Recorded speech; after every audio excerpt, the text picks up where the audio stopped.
So I want to start the presentation by thanking MCAD's faculty members, especially Ellen Mueller and Kylie Van Noot. I also want to thank my committee members, my previous and current mentors, my family, and my MFA peers for supporting me and my work. Next. Hello, my name is Raed Ghanja. For a long time, I dreamed about leaving my country, Tunisia, to pursue my passion for art and animation. Last year, I was honored by getting the prestigious Fulbright scholarship to pursue the MFA program in the US. I was excited about this experience, but the pandemic had a different opinion when it hit the US and the world a few months before the beginning of my MFA. I arrived in Minneapolis not knowing how the next days were going to look like or what the future was hiding for me. The only thing I knew was that I was in an unfamiliar city where I didn't know anyone. Sorry, I didn't know anyone in a country far, far away from my home, living by myself in a small, cold apartment while there was a deadly virus outside of my room. So I couldn't simply go out and socialize. This unexpected situation affected my mental health deeply and led to a feeling of isolation. It seemed like I was unwanted in the city, and I questioned my decision to study abroad. Eventually, I decided to make art to cope with what I'm feeling, and I asked myself, can I translate emotions into visuals? So animation is a new art that expanded and evolved in the 20th century. We've seen different forms of it. Each one had its own aesthetic and style. I was mainly interested in three forms of it: 2D, 3D, and stop motion. I decided to use the three forms, the three of them, to illustrate my thoughts and feelings and see if I can use the best out of every style to improve the quality of the final product. I used the animations of artist Kevin B. Perry as a reference for my process and style. Kevin makes simple yet attractive animations, which is exactly what I need for my videos to reach my audience on social media. During the first semester, I decided to focus on making 3D animations, through which I represented what I was going through. I chose to go for a dark, scary theme to better show how frightening everything can be. To do that, I modeled a creepy monster that hunts and kills people inside a maze. I called that simulation because it simulates the invisible reality that we feel but don't see. I also created a second short video in which a giant COVID virus is hunting people. These two short videos were my way of visualizing mental health and how it can be affected by the pandemic. During the winter break, I wanted to practice more how I make animations quickly while telling a story. To do that, I challenged myself to create one new animation every day during January and share it on my social media. These animations were made using different styles, depending on the story I want to tell. Some of the stories addressed mental health, but in a much simpler way than my previous 3D videos. The second semester, I moved to 2D and motion graphic animation. But this time I wanted to level it up and make it into a projection mapping. Through this work, the viewer can enter a dark room and experience the animation that simulates a state of a depressed mind being projected on actual real-life elements, making it more than just a flat projection. Stop motion is one of my favorite animation styles, and I dedicated my third semester to it. Endless Run is the name of the video I made, in which I cut different run cycle frames on cardboard packages and animated them one by one to create the illusion of movement. I wanted through this work to highlight how we became prisoners in the age of consumerism and advertisement. which also affects our mental health indirectly. So why am I creating work about depression and sharing it on social media?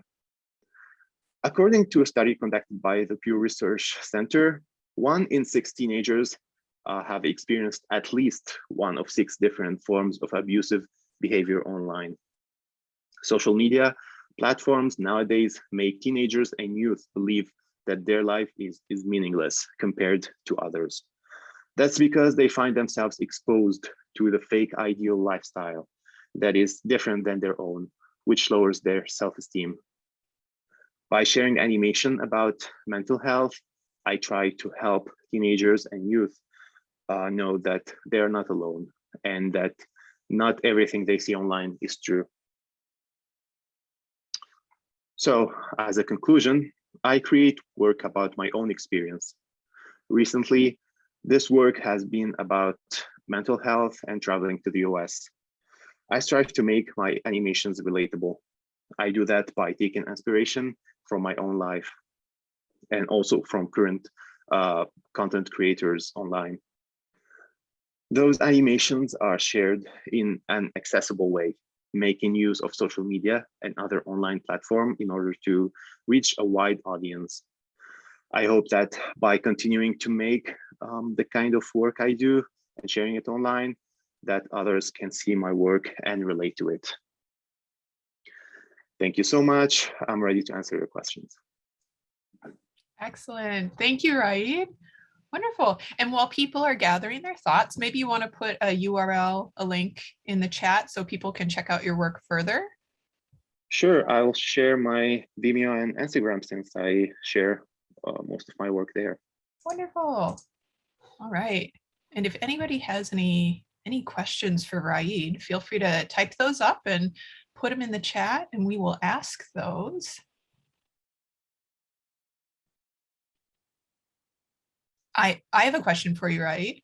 What are you excited about with the upcoming thesis project? Any pieces of it that are bringing you the most joy? Well, what I'm focusing on right now is merging the 3 forms that I used previously, which are like 3D and 2D and stop motion.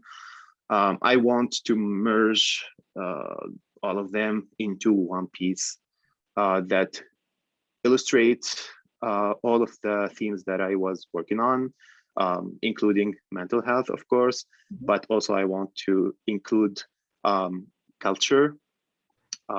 Like I'm thinking of using a bit of my own culture and how I got to experience my the past 2 years in the US.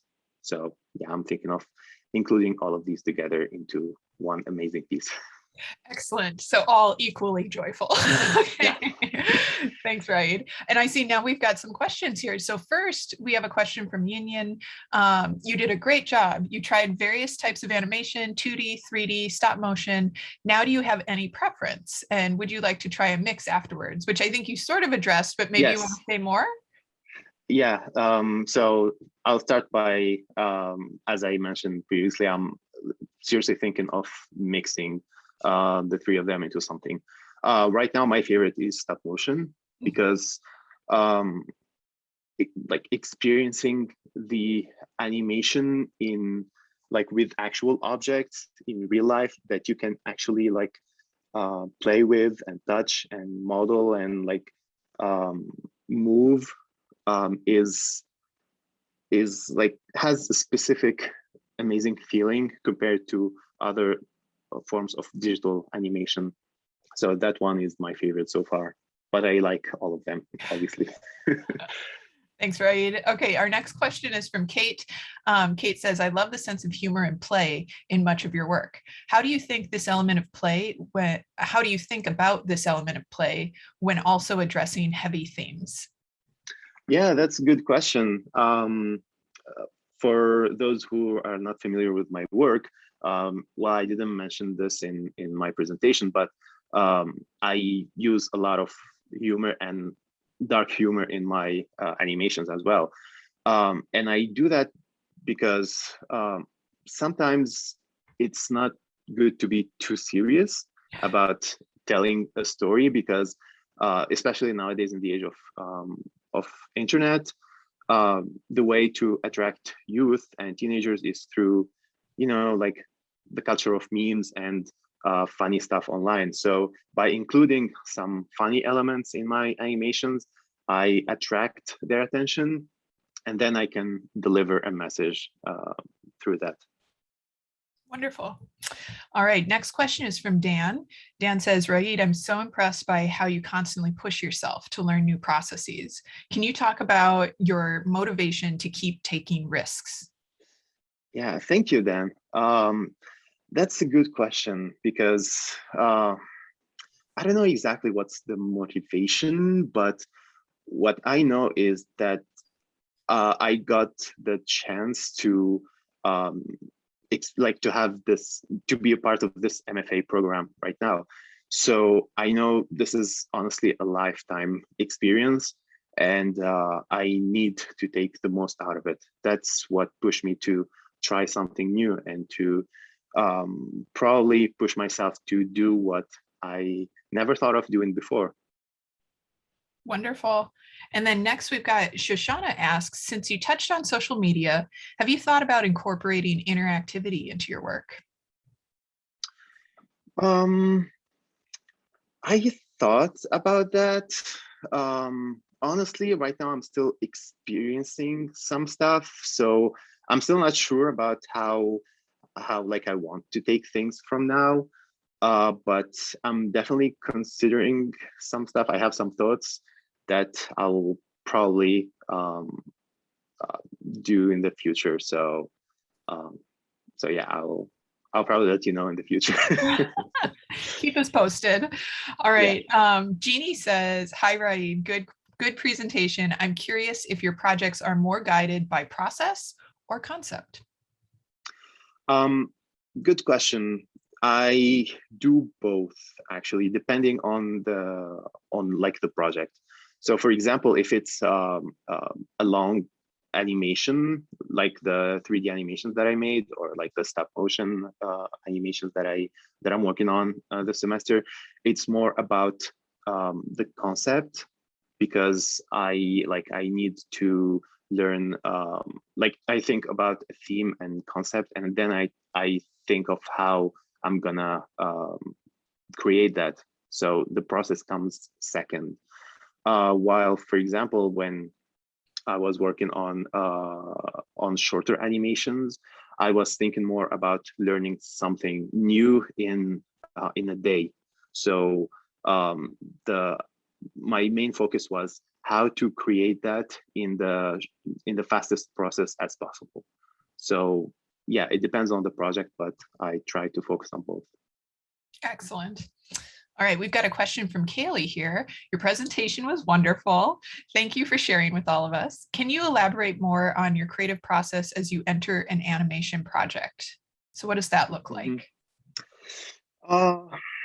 Yeah, it's something that it's different depending on the animator, first of all. So my process is very different than others, because usually, like, the way animators approach their animation is to by doing the pre-production phase, where they outline the entire process, and then they start working on it. In my case, I prefer actually starting the process, like the production, and thinking about the process while I'm doing that. So through that way, I can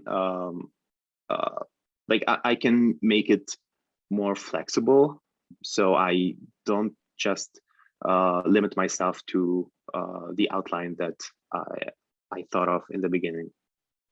Wonderful. And if anybody needs to take a wellness break, feel free. Raed, I see two or three more questions here. I think they're short ones. So if sure, are you okay taking a couple more? Yeah. Okay, great. All right. Anna says, loved your presentation. A formal question. How do you address sound with your work? Do you find audio to be an important conceptual element in your work? Yeah, good question, Anna. So yeah, when it comes to sound, usually I record my own sound effects. I try to not include voices in my animations.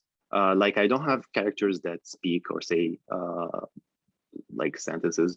I just focus on delivering the idea, only using sound effect. And that was something that I loved in the old silent animations, where you can understand the events and the action that happens in that animation without any dialogue, just by listening to sound effects.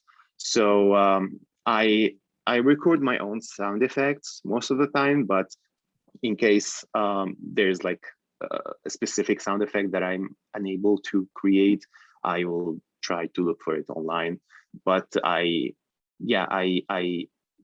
focus a lot on sound, since that's the alternative of the dialogue. Excellent. And then we have one from William Franklin. Where would you like to show your work other than online? Well, right now I'm not thinking about showing my work elsewhere, because my main focus is to make my work very accessible for my audience. And creating digital work and sharing it on social media is the fastest way for me to do that, because I'm like, my main theme is working on social media and like the negative effect of social media. So sharing it online is my main main target right now. In the future, like if I thinking of creating another work, I'm thinking more about commercial animation. So probably it will be broadcasted like through television or yeah, something like that. Wonderful. And then I do see one last question squeaked in here from Shoshana. And they ask, how does your background figure into your work?